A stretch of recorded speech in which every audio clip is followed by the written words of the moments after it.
TV బోధ వలన మన నిజమైన విశ్వాసము తరిగిపోకూడదు. ఈ రోజులలో ప్రజలకు పాపమును జయించుట కంటే కూడా భౌతిక సౌఖ్యమునకు సంబంధించిన అభ్యర్థన ఎక్కువగా ఉన్నది.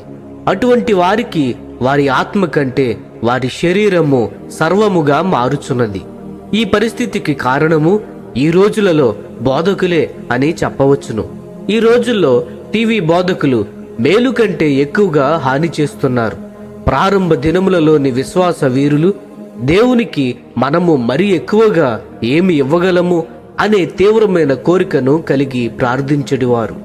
ఈ రోజుల్లోని స్థాయి లేని విశ్వాసము కూలిపోయి మరియు కిందకు దొర్లింపబడి దేవుని నుంచి మనము ఎంత ఎక్కువగా పొందుకొనగలము అని ఆశించును.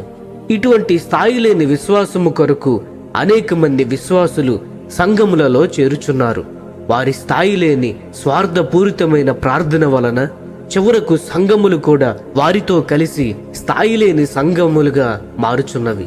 అయ్యో, ఇది ఎంత దౌర్భాగ్యము!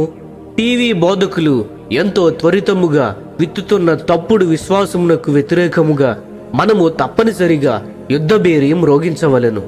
ప్రారంభంలో మార్టిన్ లూథర్ విశ్వాసము వలన నీతిమంతుడు జీవించును, పాప క్షమాపణ మరియు క్రీస్తు రక్తము వలన నీతిమంతులుగా తీర్చబడుటను ప్రథమముగా ఉంచవలెను. ఈరోజు నేను ఈ యుద్ధ భూమిలో నిలుచుని ఉన్నాను అని చెప్పెను. ఆ యుద్ధ భూమి ఇప్పుడు ముగిసినది. ఈ రోజు మన యుద్ధ భూమి ఆరోగ్యము, సంపద మరియు సౌఖ్యము విశ్వాసము వలన కలుగును అనే చెడిపోయిన తప్పుడు విశ్వాసమునకు వ్యతిరేకముగా పోరాటమే.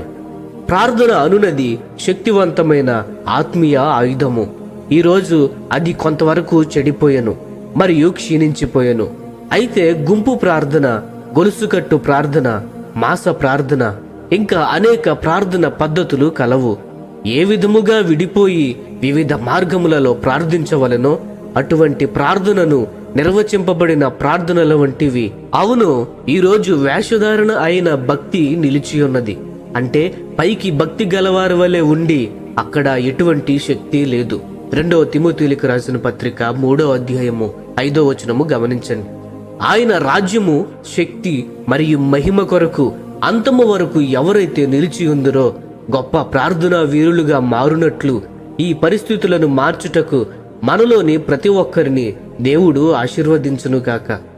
ప్రియ స్నేహితులారా, ఈ సందేశములు మీకు ఆశీర్వాదకరముగా ఉన్నట్లయితే లైక్ చేయండి, సబ్స్క్రైబ్ చేయండి, అనేకులకు షేర్ చేయండి.